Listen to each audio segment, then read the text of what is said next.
As an undergraduate student growing up in Chennai, I had been exposed to books by Professor Nallikar, and I was interested in cosmology. And I was looking for people to teach me general relativity. There were pioneers here in Chennai working on general relativity, people like Shyam, Patho, TRG, Ramesh, and others. But unfortunately, I did not get at that time, when I was young, as an undergraduate and master student, to interact with them. About 6 weeks ago, I had the opportunity to attend another symposium in, remembering Professor Amal Kumar Rai Chaudhary at IACS Kolkata. And I heard many people reminisce as to how Professor AKR influenced them considerably when they were undergraduate and master's students. I'm very glad that IMSC is organizing this meeting, and it's indeed a privilege to be given an opportunity to speak here. With the discovery of gravitational waves from merging binary black holes, I'm sure you've heard that there has been a tremendous interest in examining whether these black holes could have formed in the early universe, whether these could have been primordial. I'm sure you also heard that on large scales, the CMB constrains the primordial spectrum very well. We know its amplitude rather well. It's called Cobe normalization. But on smaller scales, scales reasonably smaller than 1 megaparsec inverse or so, there are very few constraints. There are some, I will discuss about them as we proceed, but there are very few constraints. If you wish to form these primordial black holes, in the early universe, you need significantly higher power than the power that is determined by Cobe normalization on small scales. And if you wish to generate such a power spectrum with Cobe normalized power on large scales, on CMB scales, and significantly higher power, close to a power spectrum of order 1. Remember, the Cobe normalization suggests that the dimensionless scalar power spectrum is of the order of 10 power minus 9 or so. You want power spectra close to order 1 on smaller scales in order to generate significant amount of black holes. If you want to generate such power spectra, you need, as I will describe, of ultra slow roll inflation. I'm sure you've heard about slow roll inflation. It corresponds to where a scalar field slowly rounds down the potential. Ultra slow roll corresponds to the situation, as you will see, where the field rolls extremely slowly. Interestingly, in addition to generating primordial black holes, you also end up generating secondary gravitational waves, which are of strengths that correspond to the sensitivities of the ongoing as well as forthcoming gravitational observatories. There are many observational implications. But there is an interesting theoretical exercise that has been going on for the last year or so, and that corresponds to what are the loop contributions in such situations. I mentioned you have to enhance power on small scales. Can there be a cascading effect from small scales to large scales, thereby even leading to the violation of perturbation theory? And that will be essentially the theme of my talk. I should mention a few things. This is ongoing research. We are very much like the 6 blind men and the elephant. There are various calculations that are being performed, various approximations being made. There are some situations where one finds that indeed the loop contributions, notice I haven't said loop corrections, I have said loop contributions, they can be significant and possibly lead to the violation of perturbation theory. And continuing this story of the 6 blind men and the elephant, it's almost like the tail of the wagging the elephant itself. Here is an outline of my talk. I will start, since I have been given adequate time, I will start with a very quick summary of constraints on inflation from Planck. I will talk about how you arrive at this Cobe normalized power spectra. And then I will discuss in some detail how you enhance power on small scales. I talked about how, while you need Cobe normalized power spectra, you need considerably higher power on small scales in order to generate significant number of black holes. And then I very briefly talk about the extent of black holes produced and the extent of gravitational waves that have been secondary gravitational waves that be generated.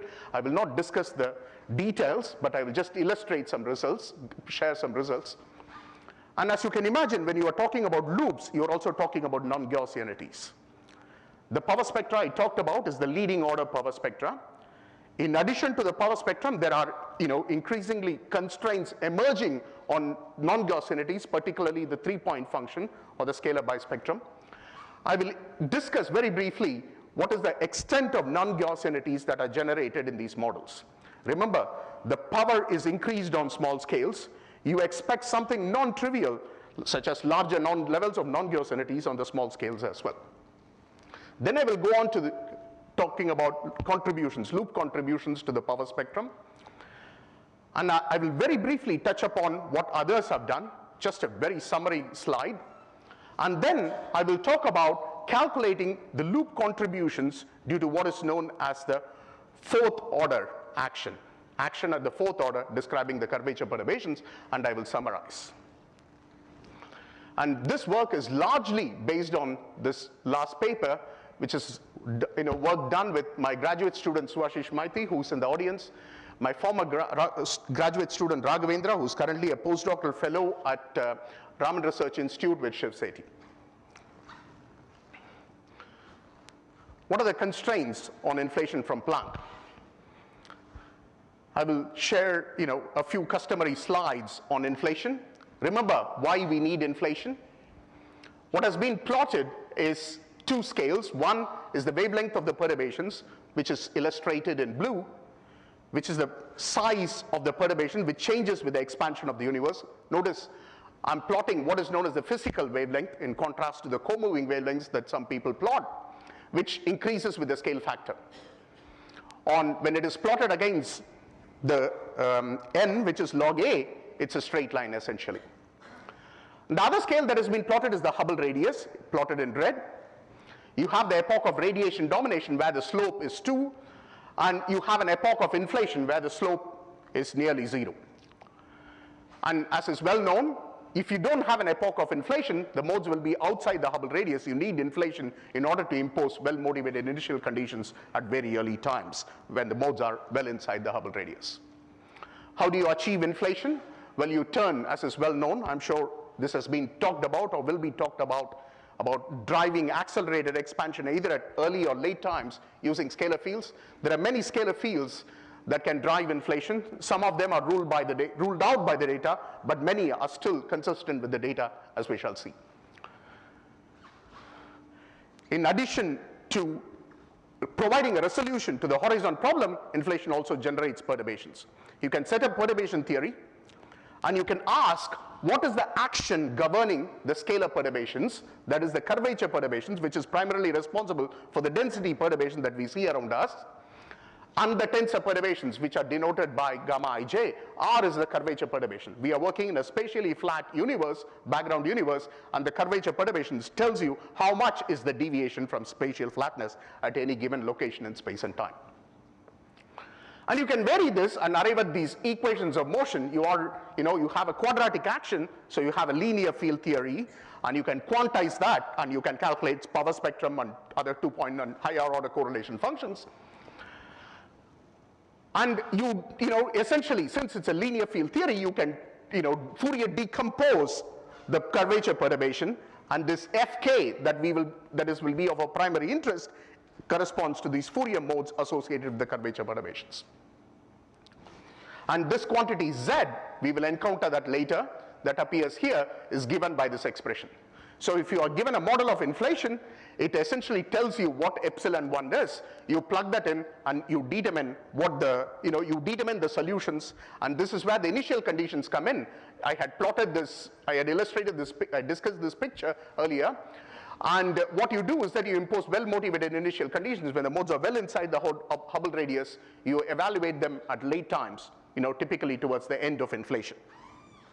And you can characterize most of these spectra in the following fashion. This is the power spectra of the curvature perturbation. That's what we'll be focusing on during the later stages of our talk. And this is the tensor perturbation, amplitude of the tensor perturbation. And typically, you characterize the power spectra in this form. You are interested in determining essentially AS, NS, and possibly AT. You trade AT for R, which is known as the tensor to scalar ratio. So AS is well known. That's what we refer to as covariant normalization. We know the power at some pivot scale K star, which is typically assumed to be something like 2 or 5 times 10 power minus 2 megaparsec inverse. And AS happens to be, this is a dimensionless quantity, happens to be about 2.1 into 10 power minus 9 or so. We still don't see the tensor, imprints of the tensor perturbations. So at this stage, we are not worried about NT. We would like to know what R is. This is the famous angular power spectrum of the CMB. A power law primordial spectrum fits the data very well. And you can ask what are the constraints on these two quantities I mentioned, namely the tensor to scalar ratio and the scalar spectral index NS. And the NS is extremely well constrained. It's about 0.965 or so. And this is slightly old data. If you take into account the latest data, the upper limit on the tensor to scalar ratio happens to be about 0.036 or so. We haven't seen tensors yet, but there is an upper limit. And the tensor to, the scalar spectral index is about 0.965. And remember, we are talking about constraints from the CMB, so this power spectra is essentially nearly scale invariant power spectra is constrained from scales of about 10 power minus 4 megaparsec inverse to about 1 megaparsec inverse or so.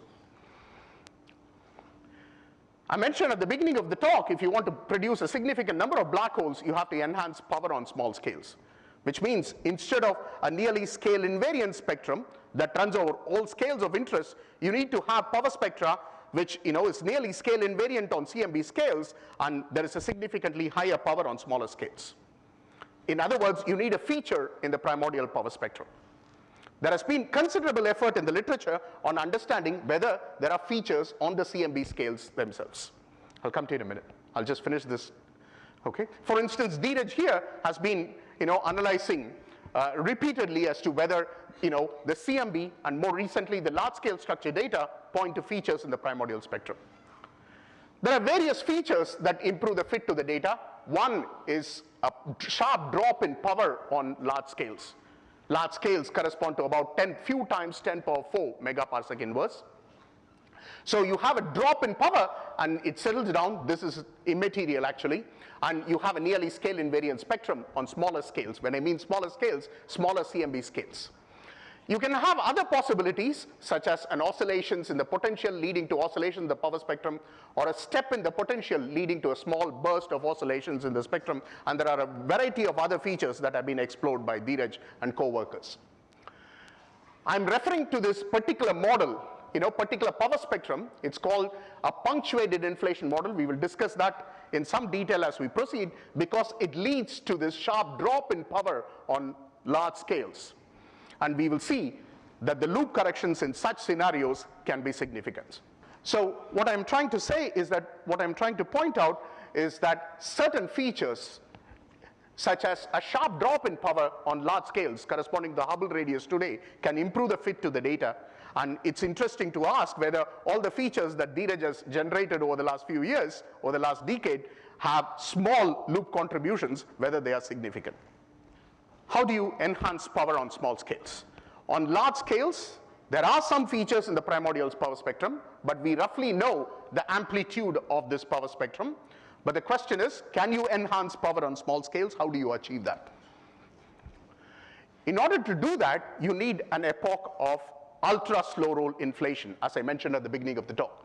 What I have plotted here are the slow roll parameters, the first, second, and the third slow roll parameters. These will play a role. In fact, when we talk about the particular kind of loop contributions, later, even the fourth and the fifth slow roll parameters will play a role. So you can have many models of inflation that lead to ultra slow roll inflation, many inflationary models that lead to an epoch of ultra slow roll. What is this epoch of ultra slow roll? If you take a simple model like the popular m squared phi squared model or the Starobinsky potential, so what you will have is an epsilon 1, which is very small. Here it's of the order of 10 power minus 3 or so. You need such small values in order to ensure, remember, R, the tensor to scalar ratio, is 16 times epsilon 1. If you want it to be consistent with the CMB data, it needs to be epsilon 1 has to be of the order of maybe a few times 10 power minus 3 or so. So epsilon 1 has to be small. It is during this epoch that these modes of cosmological interest, which affect the CMB, leave the Hubble radius during the early stages of inflation. And much later, something happens in the potential. And at that time, notice what happens to epsilon 1. These are the behavior of epsilon 1 in a couple of these models. Which one is which doesn't matter. There are many models which can produce this epoch at different points in time. What you find is that during this epoch, epsilon 1 decreases extremely rapidly. It falls exponentially. Typically, it falls like 1 over a power 6, a being the scale factor or faster. Or in terms of e folds, it drops like e power minus 6n. And during this epoch, the first low roll parameters is still small. There is no, in terms of first slow roll parameter, there is no deviation from slow roll inflation. But if you look at the second slow roll parameter and higher slow roll parameters, they become very large, of the order of 1 or even 10 in some cases. And how do you achieve this epoch of ultra slow roll inflation? What happens is that these potentials permit a point of inflection. If you have a point of inflection in your inflationary potential, you are guaranteed to have an epoch of slow roll inflation where the first slow roll parameters becomes very small and the higher order slow roll parameters become large. So you have strong deviations from slow roll inflation. And if you have worked through cosmological perturbation theory and calculated the scalar power spectra in slow roll inflation, if you recall, you have a 1 over epsilon 1 that appears in the power spectrum.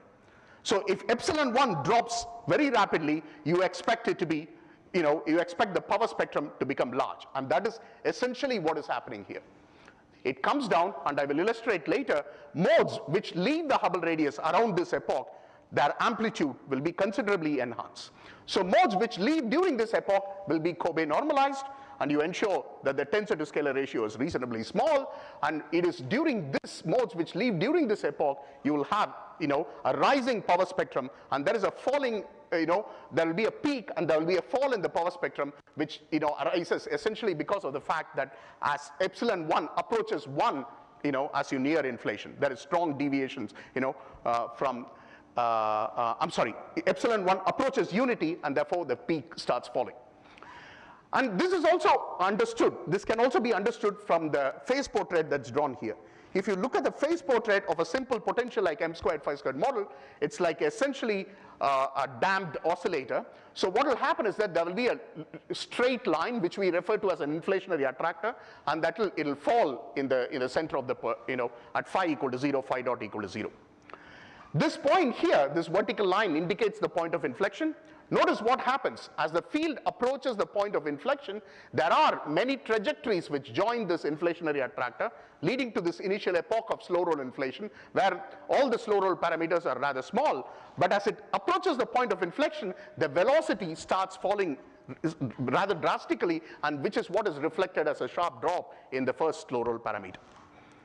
And it stops, some trajectories end here, but if you start with a suitably large value of the field, it will go through and inflation will be terminated as illustrated here. Epsilon 1 crossing 1 corresponds to end of inflation.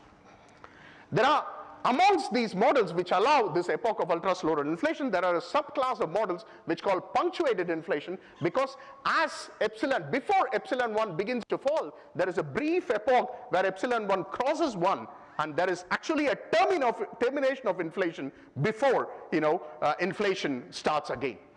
And again, you have very large class of models that lead to punctuated inflation. Again, you have a point of inflection in the potential which ensures punctuation occurs, followed by an epoch of ultra slow roll inflation. But there is a challenge with many of these models. As you try to have an epoch of ultra slow roll inflation over specific time intervals so that they lead to peaks in power spectra at different masses, at different scales which correspond to different black hole masses, what happens is that there is a significant effect on the power spectra at smaller scales. In fact, what you will find is that none of these models, whatever the extent you can tweak, none of these models, will lead to an NS that is consistent with the data. They will be at least 2 or 3 sigma away. So many of these single field models have that challenge. You cannot construct a good model that is, that is consistent at the level of, say, 2 sigma or better with the CMB data. So one way to circumvent this problem is to explore 2 field models of inflation, which is something I have worked on with Dheeraj, but that is a different story altogether. So if you want to construct single field models which are consistent with the data on CMB scales and lead to enhanced power on small scales, well, you have to turn to what is referred to as a reconstructing mechanism, a reconstructed scenarios. So what you essentially do is that you construct an epsilon 1 of the desired form. You don't start with the potential, you start with the epsilon 1 of n, from which you can construct the potential. I haven't illustrated the potential, and what is interesting is that all these potentials constructed in this manner so that you have epsilon 1 which leads to NS, which is consistent with the CMB data. It leads to R, which is consistent with the CMB data, and leads to either an epoch of punctuated inflation, where epsilon 1 can become greater than 1, or an epoch of ultra-slow roll inflation. Okay? You find that all these potentials, reconstructed potentials, indeed contain a point of inflection. So in single field models, you typically need a point of inflection in order to lead to enhanced power on small scales. I've been talking about the background behavior.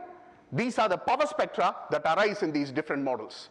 You have nearly scale invariant spectra with a small red tilt on CMB scales, but at smaller scales, depending on where the deviation from slow roll occurs, you will have corresponding peaks in the power spectra. By shifting the location of the point of inflection, you can in principle shift the location of the peaks, and as I will illustrate a couple of slides later, you can shift you can change the mass of the black holes that you are trying to produce. In these reconstructed scenarios that I talked about, where instead of starting with a potential, you will start with an epsilon 1 described as a function of E folds. Okay? In these cases, you can have a wider peaks as well. It can have wider peaks, and if you want well-motivated potentials which have wider peaks, you need to turn to you cannot do it in single field models, you need to turn to 2 field models. Remember the starting point of our story, that we want to examine whether significant number of primordial black holes could have formed during inflation. We have adequate power, something I hope you have noticed. The power is significantly large. You have 10 power minus 9 here, you have something very close to 10 power minus 2 or even 10 power minus 1 on small scales. And it is this power, what happens, I'm going in the opposite direction, sorry. It is this power, when these modes re-enter the Hubble radius, that they end up forming black holes. Depending on where the peak in the power spectrum is located, you will that will determine the mass of the black hole. The larger the K, that is correct, the smaller the black hole and vice versa. And for instance, you can have certain scenarios where about 10%, close to 10% of the number of black holes constitute, primordial black holes constitute dark matter. This FPBH is essentially the ratio of the density of primordial black holes that act, primordial black holes to the density of cold dark matter today. And there can be scenarios where you can have, these are the various constraints, largely from microlensing. Okay, this corresponds to gamma ray constraints from gamma rays because of very low mass black holes having evaporated early in the universe. And you can have scenarios where black holes constituting close to 10% or more of the dark matter today. What happens, interestingly, is that as you enhance power on large scales, another interesting phenomena occurs. I don't have time to discuss the math behind this, but I will just illustrate the results. At the leading order in perturbation theory, at the first order in perturbation theory, the scalars and tensors evolve independently. But one can show that at the second order, the scalar perturbations induce gravitational waves. These are referred to as secondary gravitational waves. And what has been plotted is what is usually done, the dimensionless spectral density of gravitational waves plotted as a function of frequency. So you have the LIGO somewhere here, for instance. And if you enhance power on small scales, right, if you had only slow roll inflation all through from the beginning to the end of inflation, the power generated due to secondary gravitational waves will be like 10 power minus 23 or so, while the primary gravitational waves corresponding to a tensor to scalar ratio of 10 power minus 7 or so will correspond to omega GW h squared of something like 10 power minus 17. I haven't illustrated here. This would be the spectrum of secondary gravitational waves. Evidently, in slow roll inflation, the amplitude of the secondary gravitational waves will be few orders of magnitude less than the primary gravitational waves generated during inflation.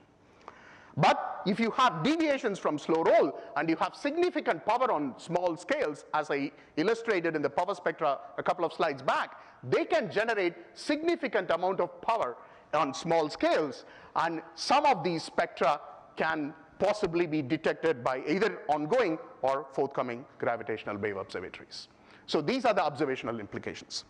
What are the other observational implications of deviations from slow roll, of ultra slow roll and punctuated inflation? So let me just quickly summarize what are the constraints on non-Gaussianities on large scales. We talked about the constraints on the power spectra on large scales.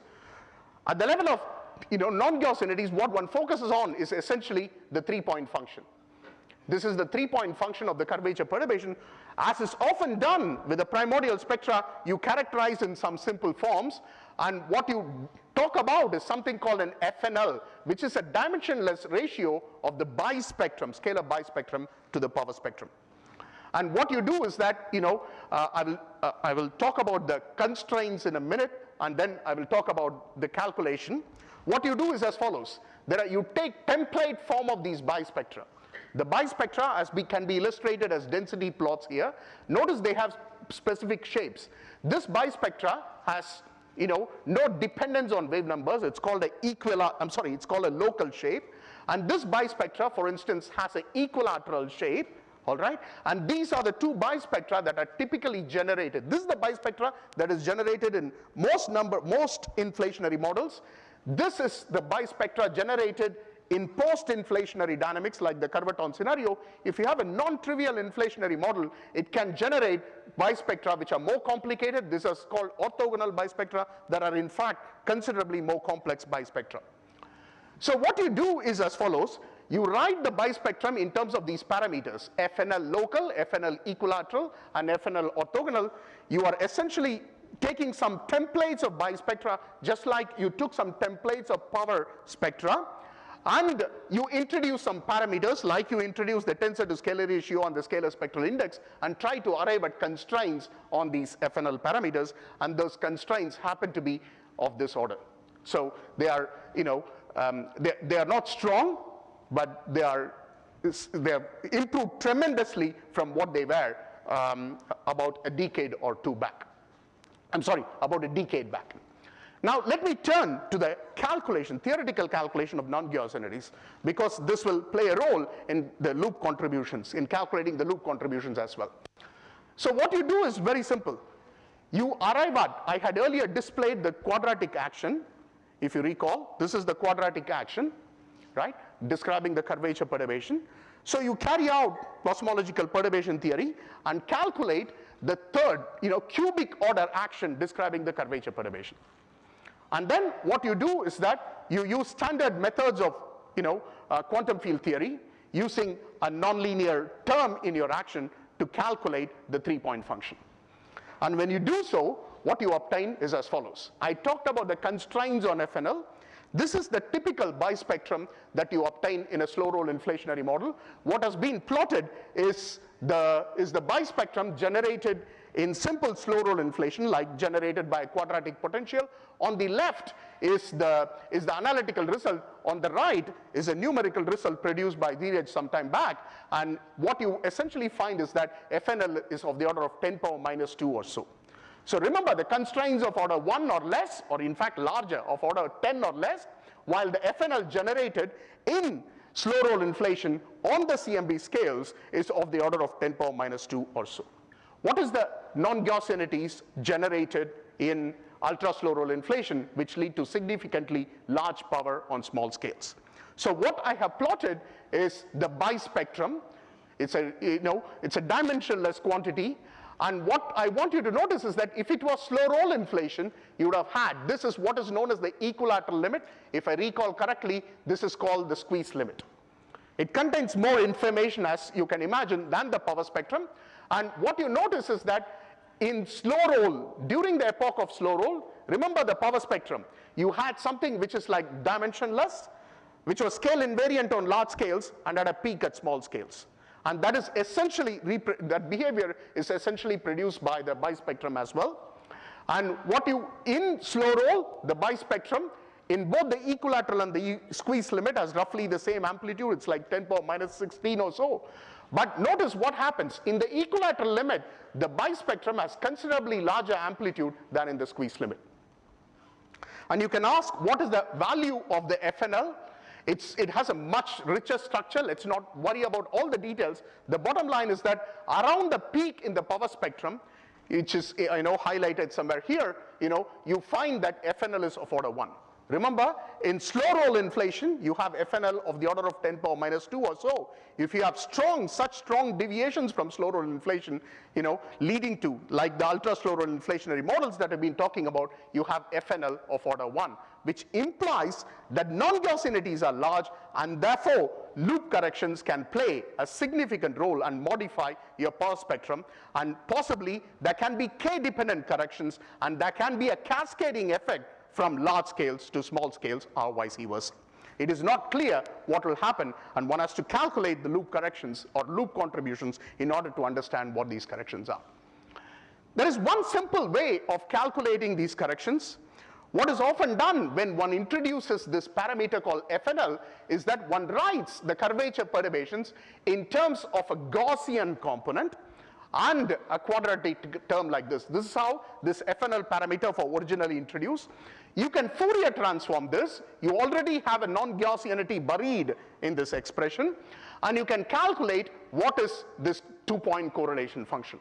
Remember, the leading order function is what we would have called the power spectrum, and you can ask what is the subleading order, and it happens to be proportional to FNL squared, and you can go and calculate this given a power spectrum. Please note, this assumes, there are many simplifying assumptions. This has been discussed earlier. You assume FNL is largely scale independent, and you assume some a priori some value of FNL. What we did was that we took one of these, ultra slow roll models and tried to calculate what will be the correction in this, through this method. This is essentially the correction to the bispectrum. You can think of this in some sense as the loop corrections due to the cubic order term. We are using the bispectrum to calculate these contributions. And what we find is that the corrections are incredibly small, at least in the approach and the parameter range we have worked, okay? And of course, this raises the question whether such an approach captures all the details that I will describe later.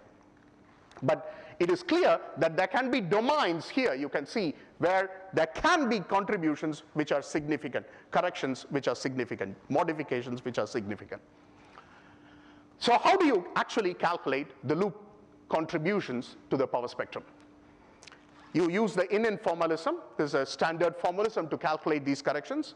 What you need to do is arrive at the H interaction at a given order. Remember, I talked about the cubic order action. You essentially have the same variable, namely the curvature perturbation. Originally, you had the quadratic order action. You calculate the cubic order action. Think of it as a lambda phi cubed and ask what are the loop corrections to your original two-point function. That is what you're essentially interested in. So if you're interested in calculating this correlation function, you need an interaction Hamiltonian, and you just use perturbation theory to calculate these quantities. And of course, in the context of the power spectrum, I'm going to, this operator O is this quantity, zeta k prime. Remember, a couple of slides back, we had encountered this quantity. We are interested in this. I have shifted from rk to zeta k for a reason. I can explain, if someone is interested in why I have made this change. So you're interested in this quantity. Now, you need to ask, what is this H interaction, right? And calculate in a scenario such as ultra slow roll inflation that we have discussed. I'm going in the wrong direction.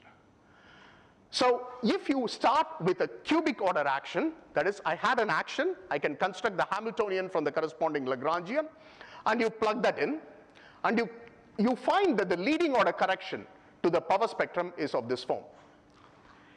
In some sense, if you have a perturbative parameter like 10 power minus 5, this corresponds to 10 power minus 5 cubed. That's the amplitude of the interaction Hamiltonian, while the power spectrum is like 10 power minus 5 squared, which is like close to 10 power minus 9. And so you can calculate all these contributions. There are different contributions, which arise because of the H interaction at the cubic order. There is something I want you to appreciate. Note, this appears at H interaction 3 squared. This is understandable because this, the operators that you are interested in, this guy, I'm sorry, I'm going in the wrong direction. This guy is quadratic in zeta k. This H interaction, at the order 3 is cubic in zeta k. And therefore, at the leading order, right, that is, at this order, it vanishes. You will have a quadratic term, which is O, and you will have cubic in zeta. These are Gaussian, so, Wick's theorem tells you they will vanish. So the leading order contribution, if you're considering cubic order Hamiltonians or actions, is going to occur at this order, H interaction cube squared. So in other words, this correction is like, zeta power 6. And you can try to calculate this. You can draw Feynman diagrams associated with it. What you are interested in calculating these quantities, I should have called this, these are internal legs, okay? K1 and K and K prime are the external legs, which correspond to the 2-point function we are trying to calculate, okay? The corrections to the 2-point function. And this is a loop diagram we are interested in, okay? I'm sorry. That is correct. This is the loop diagram we are interested in, okay? And you can go and calculate this. This is what's done by Cristiano and Yokoyama. I will have the reference a couple of slides later. But the challenge lies in being able to calculate those integrals. Notice you are not working in flat space time. Like if you're calculating loop contributions, you would have carried out in flat space time. You're not doing that. You are in an evolving background, okay, close to d zeta, but you are in an evolving background. So you have to model all of them. And if you recall, let me see whether I have the cubic order action. If you recall the cubic order action, they had, apart from the scale factor, they also had the slow roll parameters appearing everywhere. So you need to model this epoch of slow roll, ultra slow roll inflation in order to be able to carry out these calculations. So you need to model the background, you need to obtain the modes, and you need to be able to do the integrals. That's what this exercise is all about. So you need to model this slow roll, ultra slow roll, and slow roll transition. If you recall the plot of epsilon 1, it was slow roll, there was a sharp drop in epsilon 1, and there was a rise in epsilon 1 leading to the end of inflation. What we are assuming is that there is a steady epsilon 1, there is a rapid fall in epsilon 1, and epsilon 1 remains constant. Okay? For simplicity, we are assuming that even if you allow epsilon 1 to rise leading to end of inflation, these conclusions will not largely change based on our experience. So we are modeling the epsilon 1 in this fashion. As I just mentioned, you have epsilon 1, which is small. So let us say it starts at 10 power minus 3 or so. There is a brief period in conformal time between eta 1 and eta 2. It drops rapidly. Remember, during d zeta, epsilon 1 is extremely small, which means phi dot is small, so essentially the background is close to d zeta. And if you have, eta power 6, essentially it means that the, epsilon 1 is dropping like a power minus 6. And you can quickly convince yourself looking at the field equation. Remember, it is phi double dot plus 3h phi dot plus v phi. V subscript phi is equal to 0. If you set v subscript phi equal to 0, you will immediately get such a behavior. So if you have a point of inflection where v phi is 0 and v phi is also 0, so that you have an extended flat region, you will have a behavior like this or very close to this. And what happens to the next slow roll parameter? I mentioned these parameters become large. So what happens to epsilon 2 is that it is very close to 0, very small. It's of order minus 6 during deviations from slow roll, during the epoch of ultra slow roll. and it becomes 0 again. So you have a slow roll, ultra slow roll, and a slow roll phase. And at the transition, this quantity epsilon 2 prime becomes very large. It becomes a delta function. And therein lies part of the results that we are going to arrive at. I mentioned as to how, apart from modeling the background, you need to obtain the modes in order to be able to calculate the power spectrum, and if you want to calculate the loop contributions as well. And amazingly, the modes are easy to solve. Remember, I introduced this quantity called f, and I had also introduced this quantity called z, which depended on the first low roll parameter, which determined the behavior of f. It's convenient to work with something called the Mukhanov-Sasaki variable, which is defined in this manner. And you can quickly show this is an exact expression. This quantity z double prime by z that appears here, can be written in terms of the slow roll parameter. This is an exact expression. In d zeta, you will be familiar with it. All these quantities vanish. This is 1 over eta squared, so it is 2 by eta squared. You know the solutions, and they are these Bunch-Davies. These are the solutions with Bunch-Davies initial conditions for a massless scalar field that you are familiar with. Amazingly, in ultra slow roll regime, right, epsilon 1 is extremely small. I can ignore terms like this and like this. Okay, epsilon 3 is also very small in the manner in which I modeled that. This vanishes. And z double prime by z also turns out to be 2 by eta squared. The solutions still remain the same during an epoch of ultra slow roll where, epsilon 1 goes like a power minus 6. You can easily solve the modes. So you have the modes in the first regime, which is given by this expression, and you have modes in the second regime. They are still given by these well-known d zeta modes, and you can match them at these two epochs. At these two epochs where epsilon 2 prime, there is a sharp transition from 0 to minus 6 and minus 6 to 0. And using this model, you can go on to calculate what are the loop corrections. And of course, you want to calculate the power spectrum. And you can quickly show that the power spectrum, depending on, when the epoch of ultra slow roll arises, you can have something like this or something like this. Okay? If you have an early onset of ultra slow roll, you have a power spectrum, power dropping on very large scale, much like what is referred to as the punctuated inflation model that I had very earlier, which I said improves the fit to the CMB data. Or you can have a power spectrum like this with enhanced power at late times, which leads to increased production of primordial black holes.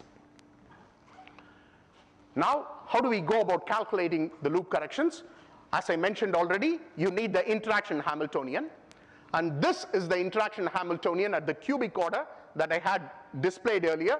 I had many terms, of which we have picked up the term which is the dominant one. And this was picked up by Cristiano and Yokoyama. What they did was that they assumed these instantaneous transitions, and they calculated this, the loop corrections due to H interaction. I'm not going to spend time on this part because that's not what I would like to talk about. That's not our work. And what they find is that, as I have described here, it leads to large loop corrections. In fact, there can be situations where the power spectra will be considerably larger than even unity. And it is expected that if the transitions are, not sharp, one of the lessons that one learns is that, are not sharp, the loop contributions may not be large, and they may not break down perturbation theory at all times. It depends on the detail of the transition, such as its duration, how sharp it is, and when it occurs. And, I should mention something interesting is that in these cases, the corrections to the power spectrum turns out to be positive. In the kind of case I will be discussing, there can be situations where the corrections to the power spectrum may even turn negative. Now, what we are going to do is, if you recall the title of my talk, is that we are going to calculate the loop contributions due to the quartic order action.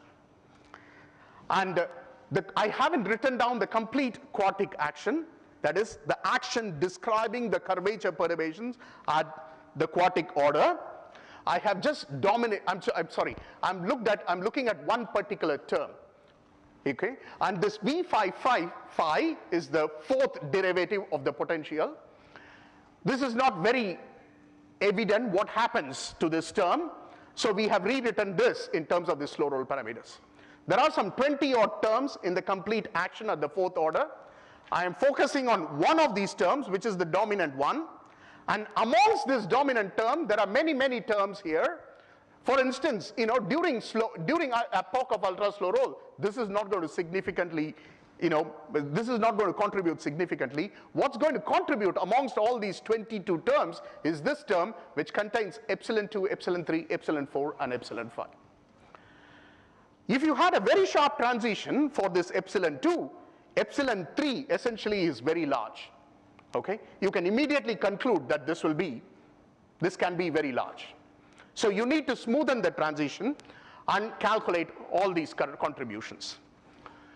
And if you want to look at the Feynman diagrams, there are different possibilities. What we are interested in this. And something I should emphasize, remember, if you recall the in formalism, I think I don't have a slide explaining that. Okay, so I have to go back. Please bear with me. At the cubic order action, I had said this term is 0, right? So you have r squared or zeta squared here and zeta cubed, which vanish according to Wick's theorem. And the leading contribution, as I mentioned, is r squared here, r cubed and r cubed, so r power 8. So it's like 10 power minus 5 times 8. So in contrast, look at what happens in the fourth order, contribution during the fourth order action. So essentially what you have is one vertex. That is, you have zeta squared and zeta power 4, that is, the leading order term contributes here in contrast to the cubic order action. In some sense, this is more dominant, in the overall picture compared to what has been calculated earlier, and therefore we believe this calculation is important. And this is the Feynman diagram corresponds to, the loop contribution which we are calculating. So what do we need to do? We need to first smoothen the transition. And what we do is that wherever there is a Dirac delta function, we replace by a smoothened form, a Gaussian form of the Dirac delta function. And once you do that, remember epsilon 3 and all were 0 on either side. They don't happen. Okay, it doesn't happen. They have some contributions. They pick up a width, and you can calculate all these quantities. And what I did not mention is this, in this action, this delta phi is the perturbation in the scalar field. It is better to write in terms of a quantity called zeta, which is what I had mentioned, zeta subscript k, which is related to delta phi through the slow roll parameter. And essentially, the fourth order action of our interest is this, given by this expression. You have epsilon 1, epsilon 2, epsilon 3, epsilon 4, epsilon 5. And you have 5 minutes? Okay. Okay, sure. I'll just finish this slide and come to you. Okay, you want to stop me here.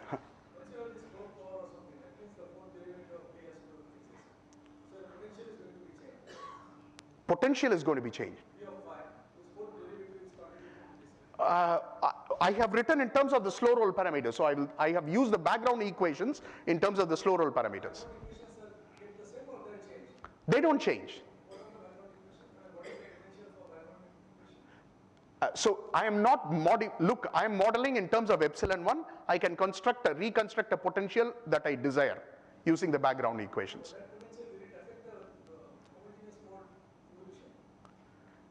But we are looking at the perturbations, right? So you are saying that the perturbations will affect the background. No, the potential which you are talking about. Right. About which you expand for some background, right? You expand in fourth order, fifth order, whatever. No, we don't. Okay. I don't expand the potential. That is an exact expression. Okay, so the background is, the perturbations appear in, that V phi is just determined by the background. Okay, all right. So what we have is this fourth order action where V is just the background potential, all right? And you can construct the Hamiltonian for this, since there is no zeta dot, it is just minus of that, all right, minus of the Lagrangian density, and you need to calculate the loop corrections corresponding to this. And I had said that, I didn't have the expression, here I have the expression.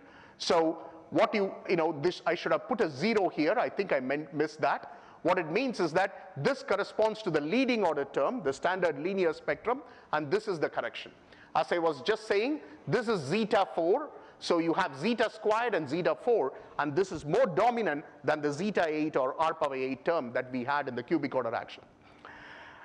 And you can plug in the decomposition and you arrive at, remember this Fk or the modes, they can be written in terms of the Mukhanov-Sasaki variables Bk as well. So you have a model the background, which means you know all these quantities, epsilon 1, epsilon 2, epsilon 3, etc.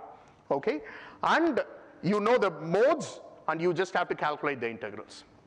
You have to make some approximations, and we would like to know first what happens if you just have slow roll inflation. You can go through the calculation. It's in the slow roll case, it is not difficult to arrive at this expression. And what you do is that, you first carry out the integral over momenta, right? There are comments in the literature whether the order of the integrals matter. We have ensured that, we have checked that whichever order in which you perform the results are robust. And you have to make some estimate about what these slow roll parameters are.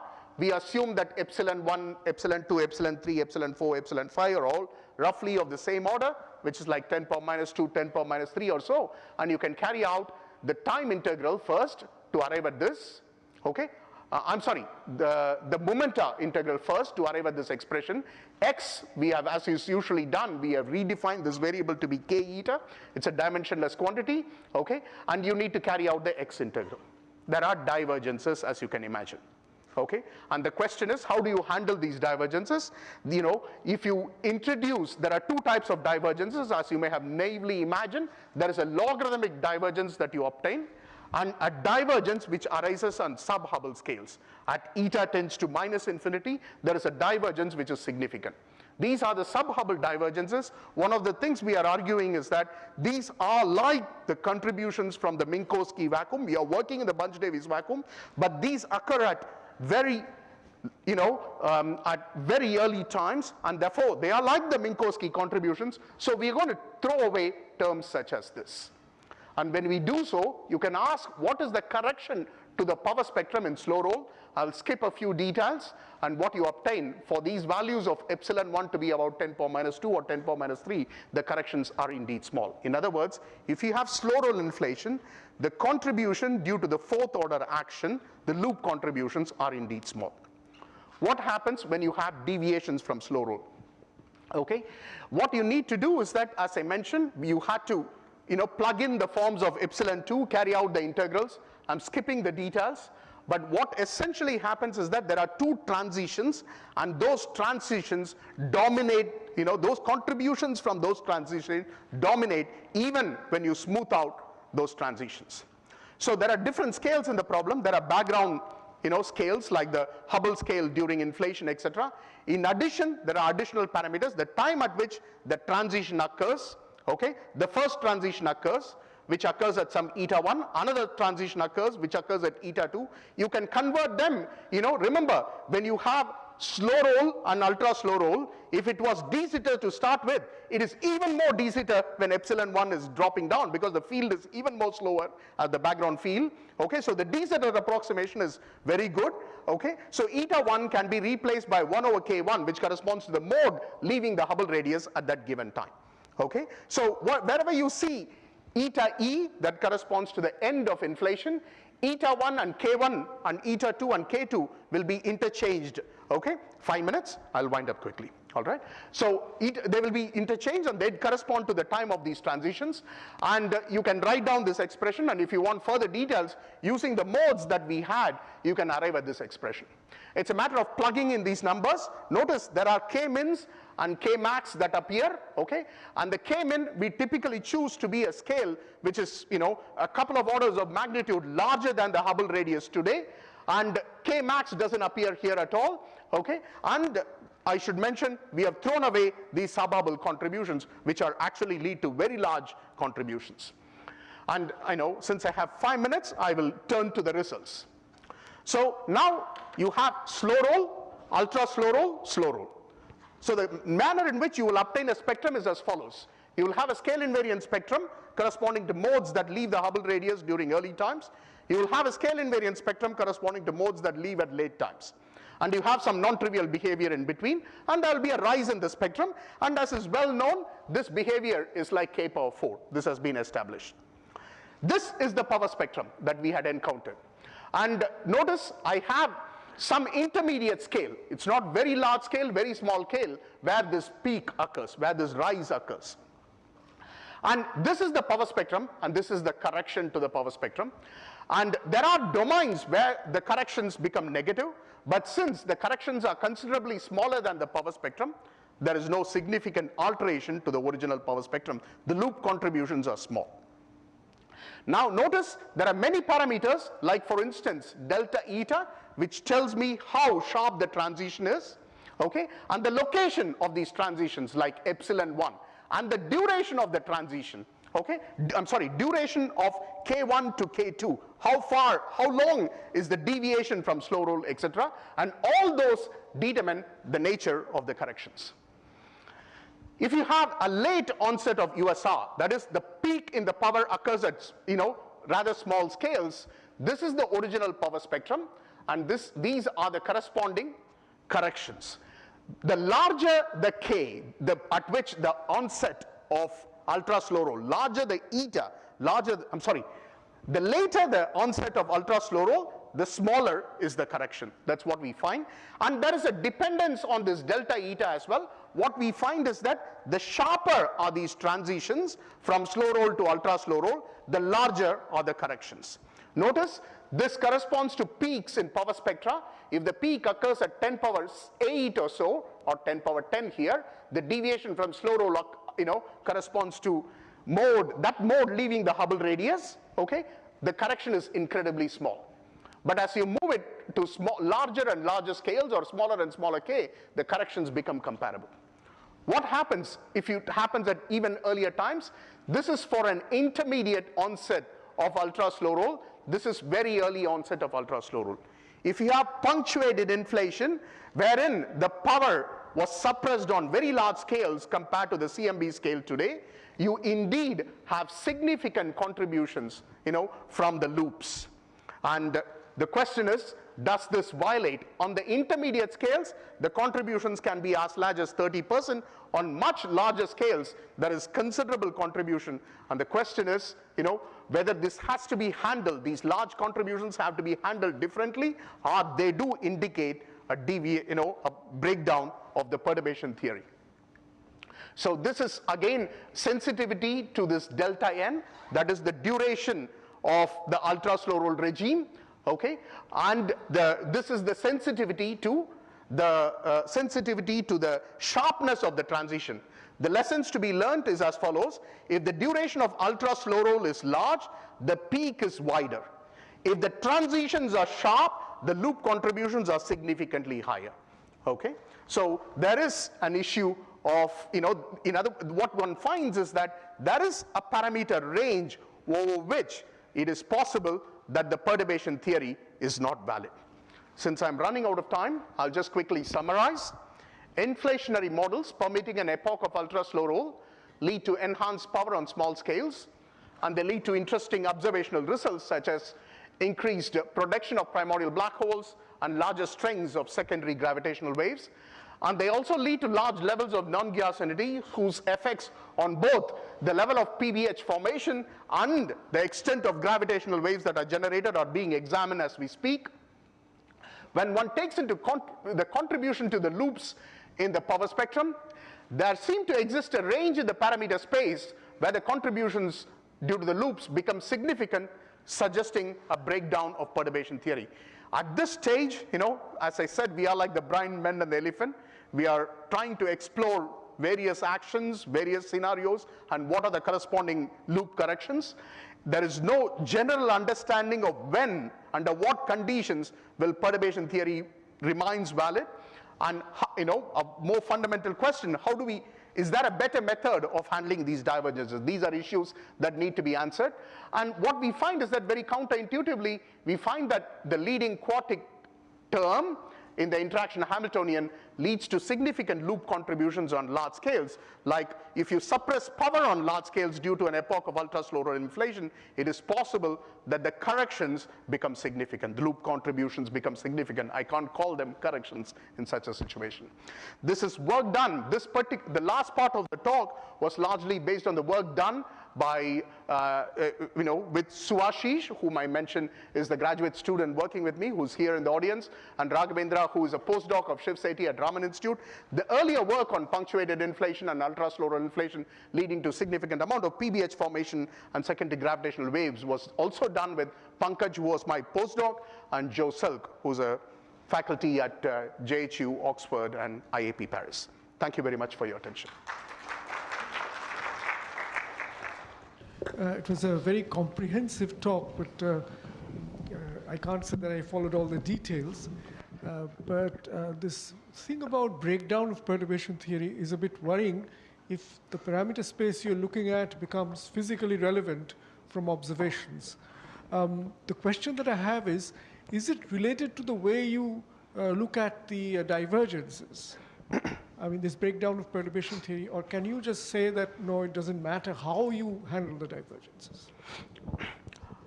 I would like to say the later statement. So what we are seeing consistently are there two types of divergences, a k-squared divergence and a logarithmic divergence. And as we very well know, as has been discussed elsewhere, these loop corrections in the context of slow roll inflation has been studied about a decade and a half earlier by David Series, Alderiaga, and others. They have noticed these divergences, and it is commonly agreed that k-squared is Minkowski-like and therefore can be gotten rid of. To the extent I have seen, as you can see, there are many, many terms. It is not a priori clear whether all these will be the only divergences that appear.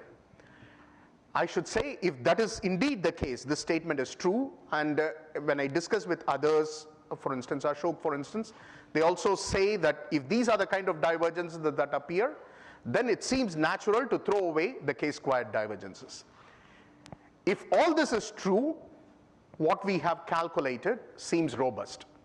Whether there are something we have missed, others have missed, is something we are, that's being discussed as we speak. Any other question? I have some questions, but I will let others ask first. Yeah.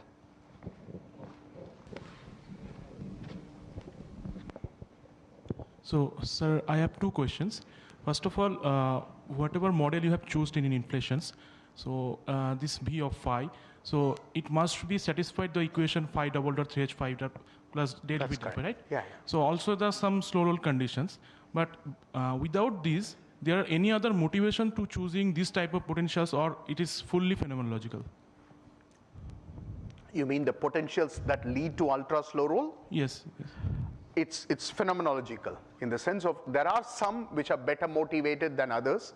Okay, I know that the better motivated ones, if you can construct a simple phi squared minus phi cubed plus phi 4 potential, I know that for some parameter ranges they can be embedded in these, they can be motivated by these so-called MSSM model, maximally supersymmetric models, etc. Okay, but Maximal sort of string motivated, I think. some of them are string. Okay, I am not able to comment confidently on the string motivated models. Some are motivated well, some are phenomenological. That's what I would say. And another question, can you briefly explain this omega GW? Omega is a density parameter. That is correct. So you calculate the energy density in a given mode of the gravitational waves. So what is the then critical energy density for that gravitational wave? We are not, no. We are not defined. You calculate the energy density for a given mode, wave number of the gravitational wave, and divide by the critical density. That's what we have plotted. Okay. For a given mode, in a logarithmic this thing, so that rho GW is dimensionless. Okay, so you define rho GW as integral d log k of something. That something is the spectral density of gravitational wave. Okay, thank you. You take the background evolution as given, that is z of t. That is correct. Right? Not z, not z of t. That's correct. Right? Yeah. So z of t is something I choose by hand, where I can choose punctuated or whatever I want. Right. And you appropriate conditions. Correct. So that may or may not be derived from a potential. I don't care. It is, I can just give it by hand. I can write down a potential corresponds to that. But that is not relevant. Yeah. Subsequent perturbations that you are talking about, the coefficients are simply taken as effective field theory type. No. They are arrived at from the proper where? action. No, you put that in action and then derive. No, just a minute. Wait a second. Just let me, this action, Yeah. okay, for instance, this cubic order action Yeah. is complete and derived from my where? complete action of scalar field, okay. In that With the scalar scalar field plus, what is the potential? it is the standard potential. Which potential? I don't know what you mean by which potential. V cube, phi cube, phi 4, V of phi, which is the one which also talks about the homogeneous mode? It's it's this, okay, just a minute. That's the question. Just a minute. If you look at this cubic order action, Yeah. there is no potential that appears. The So potential. scalar field has no potential. Sorry? The scalar field has no potential. No, just a minute. When I have, during inflation, there is no anisotropic stress, so I'm left with only one potential to describe, the gravitational potential to describe. Okay. There is a perturbation in the scalar field, there are perturbations in the metric, Right. but they are not independent. Right. There is only one quantity, Right. which I refer to as a curvature perturbation. Fine. So I construct the ADM setup Yeah. and arrive at this at the cubic order in R. There is nothing else that is available here. So there is no any V of phi put in my hand. Everything, all your coupling functions, Yeah. that you may introduce in an effective field theory and so on, you don't need to. They are all determined by the original structure, Okay, structure fine. of the So original original action. structure has and they are all buried in this, okay? Right, So let me point out, for instance, I talked about epsilon 2 prime here, right? Which becomes important in the cubic order term. And that appears from the action. It's not put in by hand. Okay? So once I give me a V phi, it determines my background dynamics. The original V phi at the level of phi double dot plus 3h phi dot plus V subscript phi equal to 0, the V of phi potential if you give me, all these slow roll parameters, the coefficients are determined. So V of phi, if you say that I am going to have further coefficients, V of phi may be only quadratic order. V of phi as a function of phi may be only phi square. So fourth term will be 0. Fourth derivative will be Absolutely, but there will be other subdividing terms which will contribute still. Okay, so I understand your point. You are worried about this guy here. Can I, just a minute. So you are concerned about this guy here. Okay, you are concerned about this guy. If you have a quadratic term, this will not contribute. Okay, so if it's a quadratic term, I'm trying to remember what happens. I'm sure there is a, if my potential is just quadratic, all these will vanish, okay, because of some properties of the relation between epsilon 2 and epsilon 3 in the quadratic potential. This is an identity, Shyam. This V phi phi and this is an identity. Okay, so for the quadratic potential, this particular term will be vanished. This is subdominant. There are other terms I need to consider. Am I clear? I don't So, really understand, but in the quadratic, something okay, more so let me important repeat. what you're doing. If you, okay, I mentioned that this is the dominant term in the fourth order action which contains some 20 odd terms. If I have a quadratic potential, this will not contribute. There will be other terms which will contribute. There will be subdominant terms which will contribute. But the point is that your quadratic potential will not lead to deviations from slow roll inflation. That's another point. Okay, we'll continue this. Okay. But I have a second question, Yeah, sure. which is what I asked in the beginning. When you say that, why do you need increased power at the low K so that you get higher production of black holes? Right. What is the relation between this? So what happens is that the extent of number of PVH produced depends on the power at the time of re-entry. Time of scalar power at the time of re-entry. I mean, why? And how do I... The more the power, That is the amplitude. Sorry? But that amplitude need not produce black holes, no? Yeah. There is an assumption. In all these, there is a simplifying assumption that the power ends up producing black holes. Only black provided, just a minute, provided, something I couldn't explain, and there is a controversy surrounding that as well, provided the critical density is larger than a certain value. I haven't discussed that here. So that's some additional... There is a relation, there is an additional thing. Not everything will collapse. The point is that I drew these curves, there were one with a peak and there were some below. It depends very sensitively, exponentially sensitivity on the critical density, and there is still no convergence on what should be the value we should be working with. Okay. Yes, sir. Why Why are some terms of order 4 and some They of are all order 3? dimensionless parameters. Epsilon, slow roll parameters are dimensionless. That's not of any relevance as such, right? It is, for instance, if you had only slow roll, right, this will be the dominant term. Everything else will be subdominant if you had only slow roll. Okay, they are relevant.